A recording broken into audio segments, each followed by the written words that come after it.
आज हम लोग क्लास 11th का एनसीईआरटी के बुक से फाइनल अकाउंट बनाएंगे और देखते हैं इसमें कौन सा क्वेश्चन है और क्या है।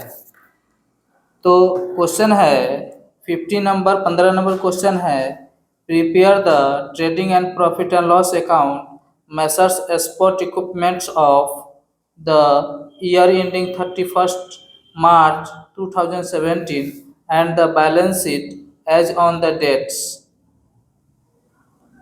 ये हमारे पास डाटा दिया हुआ है। ओपनिंग स्टॉक है 50,000, परचेज एंड सेल है 3,50,000 और सेल है 4,21,000।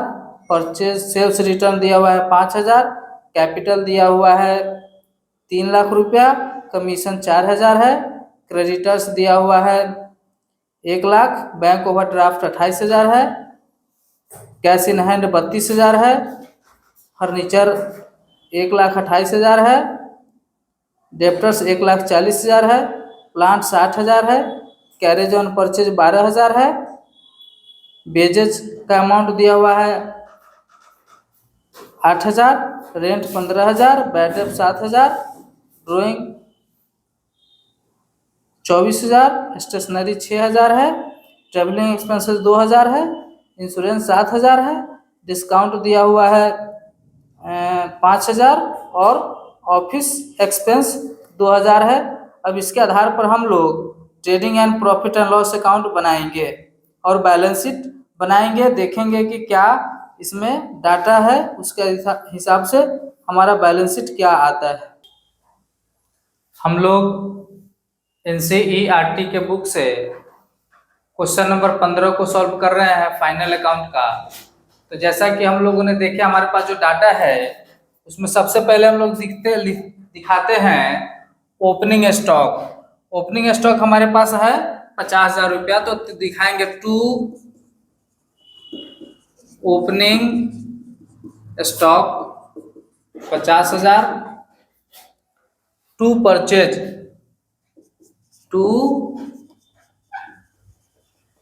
परचेज परचेज का अमाउंट दिया हुआ है 3,50,000, तो 3,50,000 दिखाएंगे। उसके बाद दिया हुआ है बेजेज, तो टू बेजेज का अमाउंट दिया हुआ है 8,000, तो 8,000 दिखा देंगे। और दिया हुआ है कैरेज ऑन परचेज 12,000, तो हम लोग दिखा देंगे कैरेज ऑन परचेज 12,000। तो ये हमारा डीआर में दिया हुआ है, ट्रेडिंग अकाउंट में जो जाने वाला था हम लोग दिखा दिए। अब सीआर साइड में क्या जाता है, तो सीआर साइड में सबसे पहले सेल जाता है, तो बाई सेल का अमाउंट दिया हुआ है 4,21,000 दिखा देंगे। उसमें से लेस कर देते हैं हम लोग सेल्स रिटर्न का अमाउंट दिया हुआ है 5,000, तो 5,000 इसमें से लेस कर देंगे। ये हमारे पास बच जाएगा 4,16,000। और दिखाते हैं हम लोग क्लोजिंग स्टॉक को, तो बाय क्लोजिंग स्टॉक।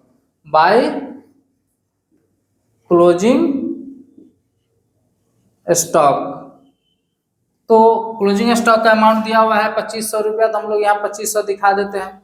अब देखते हैं कि डीआर में हमारा अमाउंट ज्यादा है या सीआर में ज्यादा है। तो हमारे पास डीआर में अमाउंट ज्यादा है, इधर हमारा 4,20,000 है, इधर हमारे पास 4,18,500 है। तो ज्यादा डीआर में है, तो डीआर के अमाउंट पहले लिखेंगे डीआर साइड में 4,20,000। उस सेम अमाउंट सीआर साइड में लिख दिखाएंगे 4,20,000 और सीआर के टोटल अमाउंट को घटा देंगे, जो हमारे पास बच जाएगा वो ग्रॉस लॉस हो जाएगा। तो by gross loss transfer to PL account में हम लोग ट्रांसफर कर देते हैं। हमारा बैलेंस बच गया यहाँ 1,500 रुपया, इसमें हमको ग्रॉस लॉस निकल गया है। अब हम इसको पीएल में ट्रांसफर कर देते हैं। तो पीएल में हम यहाँ दिखाते हैं to gross loss transfer from trading account, यानी ट्रेडिंग अकाउंट से ट्रांसफर होकर के आया 1,500 रुपया ग्रॉस लॉस अब पीएल का जो भी एक्सपेंस है हम लोग उसमें दिखाएंगे पीएल में। तो पीएल में आता है, सैलरी नहीं दिया हुआ है तो टू रेंट दिखाएंगे। टू रेंट, रेंट का अमाउंट है 15,000, तो 15,000 यहाँ दिखा देंगे। उसके बाद है बैड डेब्ट्स, तो दिखा देंगे to bad debts. Bad debts का अमाउंट दिया हुआ है 7,000, तो हम लोग यहाँ 7,000 दिखा देंगे। उसके बाद है स्टेशनरी, टू स्टेशनरी है, तो स्टेशनरी का अमाउंट दिखा देंगे। स्टेशनरी का अमाउंट दिया हुआ है 6,000, तो हम लोग यहाँ 6,000 दिखा देंगे। उसके बाद है ट्रैवलिंग एक्सपेंसेस, तो दिखा देंगे to travelling expenses. Travelling expenses में अमाउंट है 2,000, तो हम लोग 2,000 यहाँ दिखा देंगे। उसके बाद है insurance premium, to insurance, to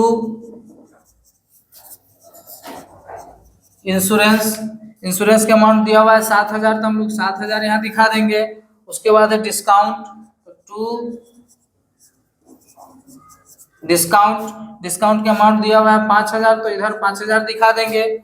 और to office expenses, to office expenses का अमाउंट दिया हुआ है 2,000। और सीआरपीएल के सीआर साइड में हमारे पास कमीशन है, तो वो कमीशन दिखा देंगे बाय कमीशन का अमाउंट 4,000 है। तो अब स्पष्ट होता है कि डीआर साइड में अमाउंट हमारा ज्यादा है, सीआर में सिर्फ 4,000 है, और टीआर साइड में हमारे पास टोटल अमाउंट है 45,500। तो डीआर साइड में अमाउंट ज्यादा है, तो पहले डीआर साइड में दिखाएंगे 45,500। सेम अमाउंट हम लोग सीआर साइड में दिखा देंगे 45,500। इसमें से जो सीआर साइड का अमाउंट है वो घट जाएगा, और जो हमारे पास आ जाएगा by net loss transfer to capital account, यानी जो ये हमारा नेट लॉस आ गया 41,500, ये कैपिटल में ट्रांसफर हो जाता है। अब हम लोग trading account and profit and loss account बनाए हैं। ट्रेडिंग में हमें ग्रॉस लॉस आया है 1,500 रुपया, और प्रॉफिट एंड लॉस अकाउंट में आया है नेट लॉस 41,500। अब हम लोग बैलेंस शीट की तरफ आते हैं। तो बैलेंस शीट में हमारे पास दो साइड होता है, लायबिलिटीज और एसेट्स। तो लायबिलिटी साइड में हम लोग दिखाते हैं क्रेडिटर्स दिया हुआ है, तो क्रेडिटर्स का अमाउंट दिया हुआ है 1,00,000 रुपया, तो हम लोग 1,00,000 क्रेडिटर्स में दिखा देते हैं। उसके बाद बैंक ओवरड्राफ्ट है, तो बैंक ओवरड्राफ्ट दिखा देते हैं। बैंक ओवरड्राफ्ट का अमाउंट है 28,000, तो 28,000 दिखा दिए। उसके बाद है कैपिटल आ जाता है। कैपिटल का अमाउंट दिया हुआ है 3,00,000 रुपया, तो 3,00,000 इसमें से हम लोग लेस करेंगे जो हमारे पास यहाँ नेट प्रॉफिट आया है, सॉरी नेट लॉस आया है, हम कैपिटल से लेस कर देते हैं नेट लॉस 41,500, और लेस कर देंगे हम लोग ड्राइंग का अमाउंट दिया हुआ है, लेस करेंगे ड्राइंग का अमाउंट दिया हुआ है 24,000। अब इसमें से हम लोग 3,00,000 कैपिटल में से ये दोनों लेस करके जो हमारे पास अमाउंट बचता है वो आ जाता है 2,34,500। हम लोग अमाउंट में दिखा देंगे 2,34,500। अब हम लोग एसेट साइड में दिखाते हैं क्या क्या आता है एसेट साइड में। तो एसेट साइड में दिया हुआ है कैश इन हैंड का अमाउंट दिया हुआ है 32,000, तो हम लोग यहाँ 32,000 दिखा देंगे। इधर डेप्टर्स दिया हुआ है, डेप्टर्स का अमाउंट दिया हुआ है 1,40,000, तो 1,40,000 दिखा देंगे। उसके बाद क्लोजिंग स्टॉक है, क्लोजिंग स्टॉक है 2,500 रुपया, तो हम लोग 2,500 रुपया क्लोजिंग स्टॉक दिखा दे रहे हैं। उसके बाद है फर्नीचर 1,28,000, फर्नीचर है 1,28,000, तो 1,28,000 फर्नीचर दिखा दे रहे हैं। उसके बाद प्लांट है 60,000, तो प्लांट्स का अमाउंट है 60,000, तो हम लोग 60,000 ये दिखा दे रहा है। अब देख रहे हैं हमारे पास DRCR टोटल इक्वल होता है, सॉरी लायबिलिटीज और एसेट्स इक्वल हो रहा है कि नहीं हो रहा है। तो चलिए जोड़ते हैं इसको। तो इधर हम लोग जोड़ते हैं लायबिलिटी साइड, तो टोटल अमाउंट हमारे पास 3,62,500 आ जाता है, 3,62,500 आ जाता है। और एसेट साइड में भी अमाउंट 3,62,500 आ जाता है। तो इससे हम लायबिलिटीज और एसेट साइड का भी अमाउंट इक्वल हो गया। तो इससे हमको यह पता चलता है कि हमारा फाइनल अकाउंट बिल्कुल सही है। हम ये प्रयास किए हैं कि आप लोगों को यह क्वेश्चन आसानी से समझ में आ जाए।